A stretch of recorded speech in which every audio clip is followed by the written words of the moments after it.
नमस्कार, मैं राजू कुमार झा और आज वीआईपी सीट में ऐसे संसदीय क्षेत्र की बात करेंगे जहां से कभी खुद राजस्थान के जादूगर कहे जाने वाले अशोक गहलोत जीतकर सांसद बनकर संसद पहुंचे थे।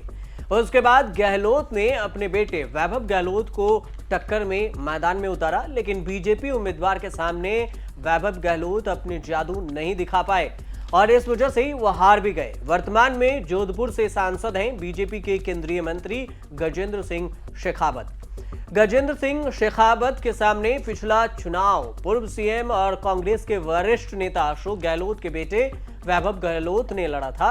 अशोक गहलोत 5 बार इस सीट से सांसद बन चुके हैं, लेकिन वैभव गहलोत को इस सीट पर जीत नहीं मिल सकी थी। जोधपुर लोकसभा सीट पश्चिमी राजस्थान की एक महत्वपूर्ण सीट है। यह सामान्य श्रेणी की सीट है। जोधपुर बेहद ही खूबसूरत शहर है, जहां पर महरानगढ़ का शानदार किला भी मौजूद था। लोकसभा चुनाव 2024 से पहले चर्चा है कि जोधपुर सीट को लेकर के सियासत के किले पर किसका कब्जा होगा। अभी तक कांग्रेस बीजेपी दोनों ही दलों ने जोधपुर लोकसभा से उम्मीदवार की घोषणा नहीं की है, लेकिन ऐसा माना जा रहा है कि बीजेपी की ओर से केंद्रीय मंत्री गजेंद्र सिंह शेखावत और कांग्रेस की ओर से खुद अशोक गहलोत भी उम्मीदवार हो सकते हैं। अभी यह सिर्फ सियासी अटकलबाजी है। ऐसे में लोकसभा सीट और लोकसभा चुनाव 2024 से पहले जोधपुर सीट से समीकरण को समझना जरूरी हो जाता है और इसके लिए हमने वरिष्ठ पत्रकार, स्थानीय पत्रकारों से, स्थानीय जानकारों से, स्थानीय लोगों से बातचीत की है और ऐसी कड़ी में आज आपके लिए देश किसका के वीआईपी सीट पर ये लेकर आए हैं जोधपुर के लोकसभा क्षेत्र का समीकरण। 2 बार के लोकसभा सीट का समीकरण क्या कुछ कहता है, ये समझने से पहले स्थानीय जानकारों का, वरिष्ठ पत्रकारों का क्या कुछ कहना है, पहले वो सुनिए, उसके बाद आपको पूरा समीकरण बताते हैं। डेवलपमेंट के मामले में अगर सीधे तौर पर देखा जाए तो चूंकि शेखावत के पास जो मंत्रालय है, जल शक्ति मंत्रालय का जो है तो सीधे प्रत्यक्ष रूप से जो है तो वो ज़्यादा से ज़्यादा गाँवों में पानी का गाँव जो है वो मुद्दा रहता है। पश्चिमी राजस्थान की अगर बात करें, स्पेशली जोधपुर की अगर बात करें, तो जल शक्ति मंत्रालय भले कितने एफर्ट्स किए हो, लेकिन धरातल पर आज भी जो है तो उसका असर जो है वो नहीं बराबर है। लोगों को जो है तो पानी की कनेक्शन तो छोड़ो, पाइपलाइन पहुंच ही नहीं पा रही है। ग्रामीण इलाकों में बहुत बुरे हालात हैं और आने वाले गर्मियों में और ज़्यादा विकट स्थिति होगी। इसलिए काम के लिहाज से जो है वो कहीं नहीं देखा जा सकता कि कहीं पे काम जो है तो वो नज़र आया हो। ये हमेशा जो है तो वो दिक्कत रहती है। अब लोग वोट दें कि नहीं दें, ये जो है तो वो सोचने वाली बात है, क्योंकि सबसे बड़ा कि जब भी मोदी का नाम आता है, जब भी राम का नाम आता है, तो लोग बिना सोचे समझे कैंडिडेट कौन है और कौन नहीं है वो नहीं देखते। सिर्फ यह है कि मोदी आना चाहिए। उस लिहाज से जो है तो वो जोधपुर में भी जो है तो यही चलता है और स्पेशली ग्रामीण इलाकों में देखा जाए तो सबसे ज़्यादा ये चीज़ हावी रहती है। माहौल जो है वो पहले से बना हुआ है, इसलिए जो है तो मुझे नहीं लगता कि कामकाज को जो है तो वो कहीं लेके उसका विश्लेषण किया जाएगा। विकास के नाम पे जो लोगों को उम्मीद थी और खास करके जो उनका मंत्रालय था पानी का, उससे जुड़ी हुई राहत नहीं मिली है। इसलिए विकास के काम राजस्थान या स्टेट सरकार के हैं। केंद्र सरकार में भी देखा जाएगा तो मोदी का नाम आएगा कि मोदी ने विकास कराया जोधपुर का। एलिवेटेड रोड मोदी लाया है, चाहे एयरपोर्ट की बात हो रही है, चाहे रेलवे स्टेशन की बात हो रही है, ये सब काम मोदी के खाते में जाएंगे। लेकिन ये तो अमृत योजना के तहत पूरे भारत में भी जगह जगह हुए। बिल्कुल, ये काम सारे मोदी करा रहा है, इसलिए लोगों को पता है कि काम मोदी करा रहा है। गजेंद्र सिंह शेखावत ने काम कराए हैं, ऐसा लोगों को अभी आभास नहीं हो रहा है। देखिए, जिस तरीके से जोधपुर लोकसभा क्षेत्र में 7 कॉन्स्टिट्यूंसी आती है और 8वीं है जो जैसलमेर की पोखरण आती है, इन तमाम 8 सीटों पे भी कहीं ना कहीं अंदरूनी तो बीजेपी में घमासान तो है ही। आप देखिए, अपन गजेंद्र सिंह शेखावत की बात करें तो जब विधानसभा प्रदेश अध्यक्ष बनाने की बात हुई थी, तब भी उनके खिलाफ जो अंदरूनी लोगों के अंदर विरोधाभास है वो सामने आया था। फिर जब विधानसभा चुनाव आए तो उनको भी चुनाव लड़ाने की बात हो रही थी। उस समय भी ये चीज़ आई कि साहब इनको लेकर नाराजगी सामने आ सकती है या एक सीट का नुकसान हो सकता है। इसलिए मैं मानता हूं कि लोकसभा चुनाव में भाजपा जरूर जोधपुर में टिकट बदलेगी। देखिए कमल जी, जिस तरीके से 2 बार सांसद रहे, तीसरी बार चाहे पार्टी किसी को भी टिकट दे, यहाँ तो वोट तो मोदी या राम के नाम पे मिलना है, तो क्यों ना पार्टी नए उम्मीदवार पर अपना दांव लगाए तो ठीक रहेगा। बिल्कुल, ऐसी संभावना जो है तो वो नकारा नहीं जा सकती, क्योंकि मोदी के नाम पे, राम के नाम पे वोट मिलना है और सारी जितनी सीटें हैं अधिकतम जो है तो वो मोदी के नाम पे ही जो है तो वो चलती है। शेखावत पहली बार जब जीते थे तब जो है तो बहुत बड़े मार्जिन से जीते थे। उसका कारण भी जो है तो मोदी लहर थी। दूसरी बार भी यही स्थिति रहती है, तो इसलिए कोई ज़रूरी नहीं है कि इस बार भी जो है तो शेखावत को टिकट मिले। पार्टी किसी को भी टिकट दे सकती है और वो जीत सकता है। उसका कारण सिर्फ और सिर्फ माहौल है, वो भले ग्रामीण सेक्टर हो चाहे शहरी सेक्टर हो, हर तरफ जो है तो वो, चूँकि पिछले दिनों राम मंदिर का जो है तो वो उद्घाटन जब हुआ था, उसके बाद से जो है तो माहौल पूरी तरह जो है तो बदला हुआ नज़र आ रहा है। लोगों की जो धारणा है राम के प्रति है, विश्वास है उस चीज़ को लेकर। और सबसे बड़ी बात है कि मोदी को लेकर कहीं पे भी नाराज़गी वाली बात कहीं पे भी आपको देखने को मिलेगी नहीं, और उसी का फ़ायदा जो है वो कैंडिडेट कोई भी हो उसको मिलता है। देखिए प्रवीण जी, जिस तरीके से पिछले 5 साल की कांग्रेस की सरकार में लगातार अशोक गहलोत संजीवनी को लेकर लगातार सवाल खड़े करते रहे, संजीवनी के पीड़ितों को न्याय दिलाने की बात करते रहे, लेकिन शेखावत पर कोई कांग्रेस पार्टी कार्रवाई नहीं कर पाई या कांग्रेस की सरकार होते हुए कार्रवाई नहीं कर पाई। आपको लगता है इस बार चुनाव में संजीवनी का कोई मुद्दा छाया रहेगा? देखो, संजीवनी के मामले में कानूनी रूप से गजेंद्र सिंह पर भले ही सीधा कोई असर नहीं आया है, लेकिन इस मुद्दे ने लोगों के मन में उनके खिलाफ नाराजगी जरूर पैदा की है।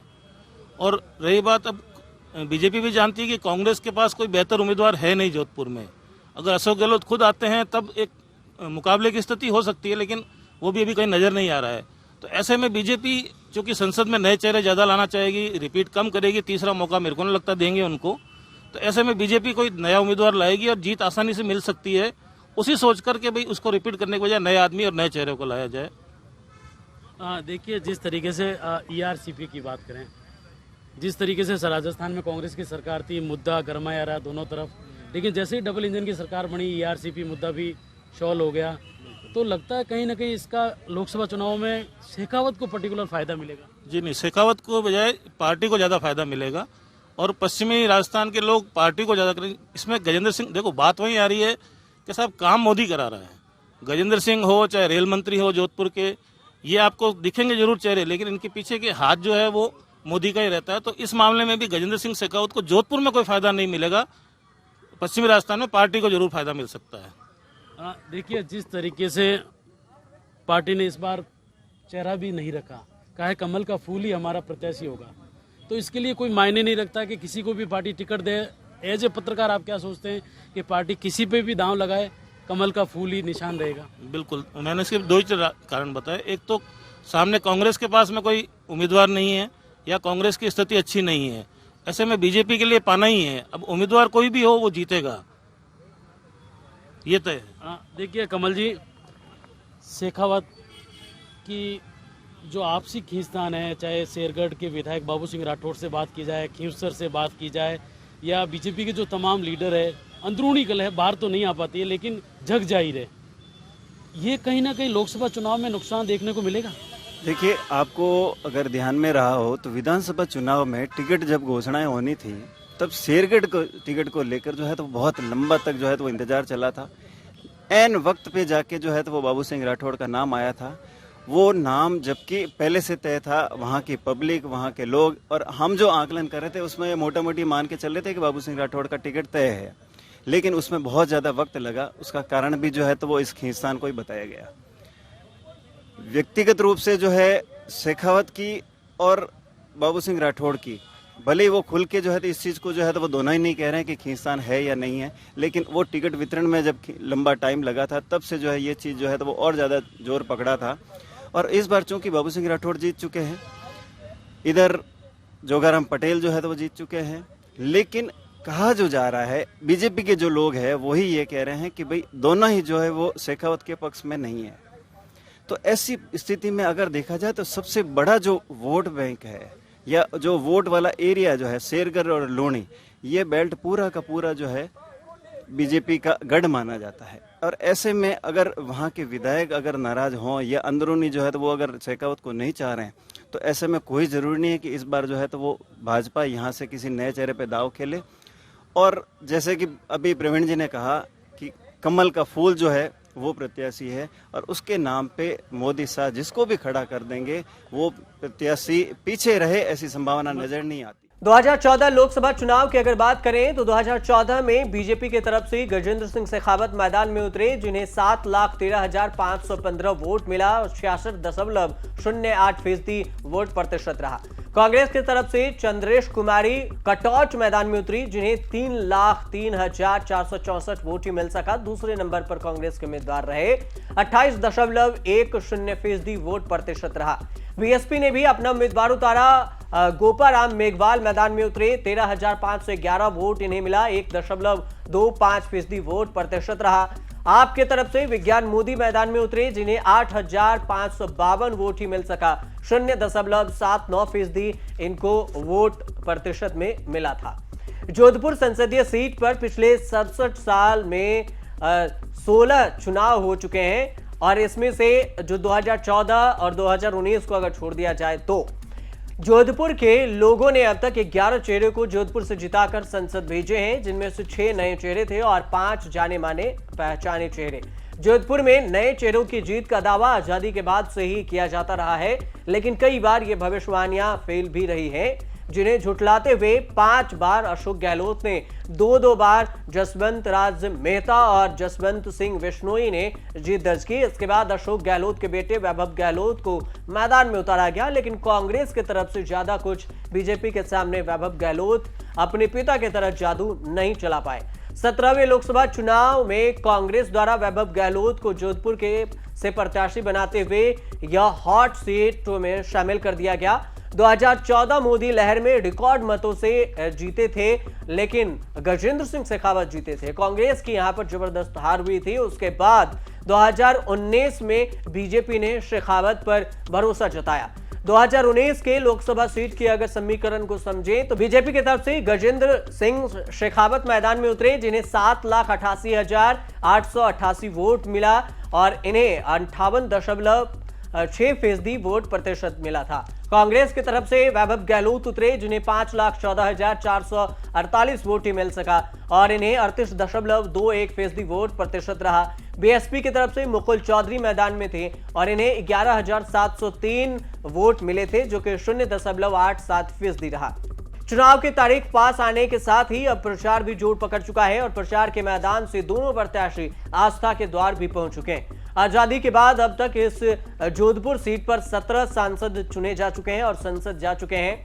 उनके कार्यकाल, सांसद और राजनीतिक दल की अगर बात करें तो 1951 से 1952 तक महाराजा हनवंत सिंह निर्दलीय उम्मीदवार जीते। 1952 से 1957 तक उपचुनाव हुआ, यहां पर जसवंत राज मेहता निर्दलीय जीते। 1957 से 1962 तक जसवंत राज मेहता कांग्रेस की तरफ से जीते। 1962 से 1967 में LM सिंघवी निर्दलीय उम्मीदवार। 1967 से 1971 में NK सिंघी कांग्रेस के उम्मीदवार। 1971 से 1977 में निर्दलीय उम्मीदवार कृष्णा कुमारी। 1977 से 1980 में रणछोड़ दास गट्टानी जो भारतीय लोकदल से उतरे। 1980 से 1984 में अशोक गहलोत कांग्रेस की तरफ से, और अशोक गहलोत ने ही 1984 से 1989 तक यहां से सांसद बने। और उसके बाद 1989 से 1991 में जसवंत सिंह जसोला बीजेपी की तरफ से, फिर 1991 से 1996 में अशोक गहलोत यहां से कांग्रेस की तरफ से जीते। 1996 से 1998 तक अशोक गहलोत ही जीते। 1998 से 1999 में भी अशोक गहलोत का कब्जा रहा। 1999 से 2004 तक जसवंत सिंह विश्नोई बीजेपी की तरफ से जीते। 2004 से 2009 तक जसवंत सिंह और उसके बाद से 2009 से 14 तक देखें तो चंद्रेश कुमारी कांग्रेस की तरफ से रही, लेकिन 2014 में और 2019 में गजेंद्र सिंह शेखावत इस मैदान पर जीते और अभी भी इस सीट पर गजेंद्र सिंह शेखावत का ही कब्जा है। जोधपुर सीट पर जातीय समीकरण समझने से पहले वहां की जनता क्या चाहती है वो भी सुन लीजिए। जनता का क्या कहना है, क्या वहां पर गजेंद्र सिंह शेखावत इस बार चुनाव मैदान में रहे तो जीतेंगे या फिर उम्मीदवार बदलने के लिए जनता तैयार है? लोकसभा चुनाव है, क्या लगता है विकास के नाम पे या मोदी के नाम पे? विकास के नाम पे मोदी जी के नेतृत्व में विकास हुआ है।